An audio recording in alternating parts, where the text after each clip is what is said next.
बिस्मिल्लाहिर्रहमानिर्रहीम। अस्सलाम वालेकुम नाज़रीन, मैं हूं अवैस मुनीर और आप देख रहे हैं प्रॉप टॉक्स।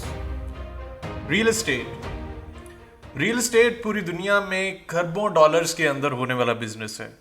पाकिस्तान के अंदर भी ये जो बिजनेस है ये अरबों डॉलर्स के सरमाए के ऊपर जो है मुहित है। पाकिस्तान की रियल एस्टेट जीडीपी के अंदर 3% इजाफा करती है। पाकिस्तान के 20 बड़े ख़ानदान या जिन्हें 20 बिजनेस फैमिलीज आप कह लें, वो इस बिजनेस से मुंसलिक हैं। चाहे फिर आप मलिक रियाज साहब का नाम ले लें, चाहे हाशवानी ग्रुप का नाम ले लें, और उनके अलावा हज़ारों ऐसी कंपनीज हैं जो इस सेक्टर के साथ काम कर रही हैं, इस सेक्टर के अंदर काम कर रही हैं। 2016 में एफबीआर के मुताबिक पाकिस्तान की जो रियल एस्टेट है इसकी वर्थ 700 बिलियन डॉलर्स बताई गई। लेकिन माहिरीन के मुताबिक, क्योंकि ये वैल्यू डीसी वैल्यू के मुताबिक थी, मार्केट वैल्यू के मुताबिक नहीं थी, तो माहिरीन का ये समझना है कि ये वैल्यू 1300 से 1400 बिलियन डॉलर बनती है। लेकिन यहां पे एक सवाल खड़ा होता है, क्या इतनी बड़ी इंडस्ट्री होने के बावजूद पाकिस्तान के अंदर हाउसिंग की या कमर्शियल की जो डिमांड है वो पूरी हो गई है? इसका हमें पता चलता है फिर पाकिस्तान हाउसिंग इंडेक्स 2018 का जो सर्वे है उसके मुताबिक पाकिस्तान में 9 मिलियन रेजिडेंशियल यूनिट्स की कमी है, शॉर्टेज है। और वर्ल्ड बैंक को अगर हम देखें तो उसका जो सर्वे है 2021 के अंदर वो हुआ था, उसके मुताबिक 2.7 मिलियन यूनिट्स जो हैं उसका गैप है। और ये वो फॉरकास्ट कर रहे हैं कि 2047 तक ये गैप जो है ये 11.3 मिलियन यूनिट्स तक चला जाएगा। जिससे एक बात तो बड़ी साफ जाहिर होती है कि पाकिस्तान के अंदर हाउसिंग इंडस्ट्री की डिमांड है। आप कोई सोसाइटी बनती है, उसकी डिमांड ऑलरेडी मौजूद है। और जारी बात है, जहां पे लोग रहाइश लेके जाएंगे वहां पे कमर्शियल की डिमांड भी होगी, वहां पे आपके स्कूल्स की डिमांड भी होगी, हॉस्पिटल्स की डिमांड भी होगी। मतलब डिफरेंट एमेनिटीज की भी आपकी डिमांड जो है वो साथ साथ उसकी भी आपको जो है वो ज़रूरत होगी लोगों की ज़रूरियात पूरी करने के लिए।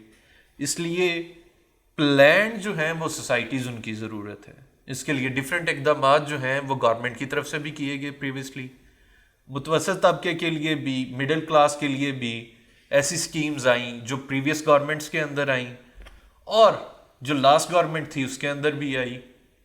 इसी को देखते हुए लास्ट जो गवर्नमेंट थी जिसे पीटीआई गवर्नमेंट कहते हैं, उन्होंने रुडा का जो है वो इनिशिएटिव लिया। लाहौर के अंदर एक अथॉरिटी बनाई गई रुडा के नाम से, रावी अर्बन डेवलपमेंट अथॉरिटी, जो दरियाए रावी के साथ जो है वो 2 लाख केनाल के ऊपर एक हाउसिंग जो है सोसाइटी या स्कीम कह लें वो प्लान कर रहे थे। और अभी भी उसके ऊपर जो है वो सोसाइटीज़ वो काम कर रही हैं, वो अथॉरिटीज़ काम कर रही हैं। इंशाल्लाह रुडा के ऊपर भी हम जो है एक डिटेल्ड वीडियो जो है वो ज़रूर बनाएंगे। इसके अलावा रियल एस्टेट की अगर हम बात करें तो रियल एस्टेट के अंदर 4 मेन पिलर्स हैं। डेवलपर है, रियल्टर है, एक्चुअल कस्टमर है। एक्चुअल कस्टमर वो है जिसने जगह लेनी है या तो फिर उसने कल को अपना बिजनेस वहां पे शिफ्ट करना है या अपनी रहाइश वहां पे शिफ्ट करनी है। और इन्वेस्टर है। इन्वेस्टर 2 नज़रियों से जो है वो इन्वेस्टमेंट करता है। एक तो ये कि या तो उसे फ्यूचर के अंदर रेंटल इनकम मिले, या दूसरा वो कहीं पे इन्वेस्टमेंट करे तो वहां से उसे कैपिटल गेन मिले और वो उस कैपिटल गेन के साथ अपना पैसा निकाले और किसी और प्रोजेक्ट के अंदर चला जाए। और इन्वेस्टर का जो इंपॉर्टेंस है उसको जो है वो हम निगलेक्ट नहीं कर सकते, क्योंकि कोई भी प्रोजेक्ट जो आ जाए अगर तो उधर इन्वेस्टर का रुझान है तो वो जो प्रोजेक्ट है वो कहा जाता है, उसके जो इंडिकेटर्स आते हैं वो ये कि वो सक्सेसफुल हो जाएगा। और अगर रुझान जो है वो कम है तो फिर वो ये इंडिकेट करता है कि इसके फेलियर के चांसेस ज्यादा हैं। और जहां पे बात हो रही है इन्वेस्टर की और रियल एस्टेट की, तो डेफिनेटली वहां पे प्रॉफिट का जिक्र जो है वो तो जरूर होगा। तो इसके लिए हमने एक कंपैरेटिव स्टडी की हमारी टीम ने, तो तो हम जब ये चीज़ जो है कुछ डिफरेंट कंट्रीज का डाटा जो है वो निकाल रहे थे, तो हमारे पास चीज़ें जो सामने आई, उनसे हमें पता चला कि जो यूएसए है, यूएसए का लास्ट 10 ईयर्स के अंदर रियल एस्टेट का प्रॉफिट 140% रहा है, जबकि यूके का 53% रहा है। और यूएई जो कि पूरी दुनिया में एक लेयर प्लेस के तौर पे जानी जाती है, एक बिजनेस हब के तौर पे जानी जाती है, लोग जाते हैं वहाँ पे, हॉलीडेज भी स्पेंड करते हैं, अपने बिजनेसेस भी वहाँ पे कर रहे हैं, तो लोग रियल एस्टेट के अंदर वहाँ पे इन्वेस्टमेंट करते रहते हैं। वहाँ पे भी जो हमें एप्रिसिएशन का नंबर जो है वो मिला है डिफरेंट सोर्सेज से, उसको हमने कंपाइल किया है, तो हम ये नतीजे पे पहुंचे हैं कि it should be around 60 to 80%, वो 60 से 80% के दरमियान जो है वो नंबर बनता है लास्ट 10 ईयर्स का। लेकिन पाकिस्तान की रियल एस्टेट की बात करें तो पाकिस्तान की रियल एस्टेट लास्ट 10 ईयर्स के अंदर जो है वो उसने अच्छा ग्रो किया है। 2010 से लेके 2019 तक हमारे पास जो नंबर आया वो 140% था, और टू बी वेरी एग्जैक्ट ये 147% बनता है सर।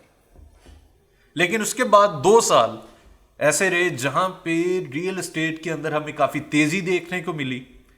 2020 और 21 का साल, स्पेशली 2021 का साल, 2021 के अंदर जो है वो रिकॉर्ड इन्वेस्टमेंट्स जो हैं वो आई रियल एस्टेट में, पाकिस्तान की रियल एस्टेट में। और जो स्टेट बैंक के नंबर्स हैं उनके मुताबिक सिर्फ $19 बिलियन प्लस अमाउंट जो है वो प्लॉट्स के अंदर इन्वेस्ट हुई। मतलब जो सोसाइटीज हैं उनके प्लॉट्स के अंदर जो इन्वेस्टमेंट्स हुई वो $19 बिलियन प्लस थी। उसके अलावा बाकी हम जो है वो जगहों को कर लें, बाकी जो सेगमेंट्स हैं उनको भी इकट्ठा कर लें, उनकी भी इन्वेस्टमेंट्स को देख लें, तो ये नंबर जो है ये $25 अरब के करीब बनना चाहिए। और इसका इम्पैक्ट जो है हमारे जीडीपी पे भी आया, जहां पे रियल एस्टेट 3% कंट्रीब्यूट कर रही थी, वहां पे ये कंट्रीब्यूशन जो है वो 9% चली गई। और रियल एस्टेट से जुड़ी हुई जो इंडस्ट्रीज थी उन्होंने अचानक प्रॉस्पर करना शुरू कर दिया। और उसके बाद आपने सुना कि बूम का टाइम जो है वो थोड़ा शुरू हुआ, और ये बहुत थोड़ी देर रहा। फिर उसके बाद मुल्क के अंदर जो है वो अदम इस्तेहकाम जो है वो आ गया। वो सियासी हवाले से हम बात करें या मुआशी हवाले से बात करें, गवर्नमेंट भी चेंज होगी, इन्वेस्टर का कॉन्फिडेंस जो है वो शेक हो गया। फिर क्या हुआ, लोगों ने जो इन्वेस्टर थे या कुछ कस्टमर्स भी ऐसे थे जो एक्चुअल कस्टमर्स थे, उन्होंने कहा कि प्राइसेस जो हैं वो नीचे ना चली जाएं, और इन्वेस्टर्स ने अपनी प्रॉफिट टेकिंग वैसे ही करनी थी, उन्होंने पैसे निकाले और जो प्लॉट्स थे उनकी कीमतें नीचे आ गई। मतलब जो आपको साल पहले 1.5 साल पहले जो प्लॉट आपको 1 करोड़ का मिलता था, आपको 70 लाख रुपए का 75 लाख रुपए का बड़े आराम से मिल जाएगा। अच्छा, ये जो इस तरह की सिचुएशंस होती हैं ये बेसिकली एक अपॉर्चुनिटी लेके आती हैं, और ये अपॉर्चुनिटी होती है सरमायादारों के लिए। और सरमायादार ऐसी अपॉर्चुनिटी की तलाश में इसलिए रहते हैं कि इन्हीं तरह की जो अपॉर्चुनिटीज होती हैं वो आज सरमायादार बन चुके हैं। आप भी सरमायादारों की तरह सोच के आप भी कल को सरमायादार बन सकते हैं।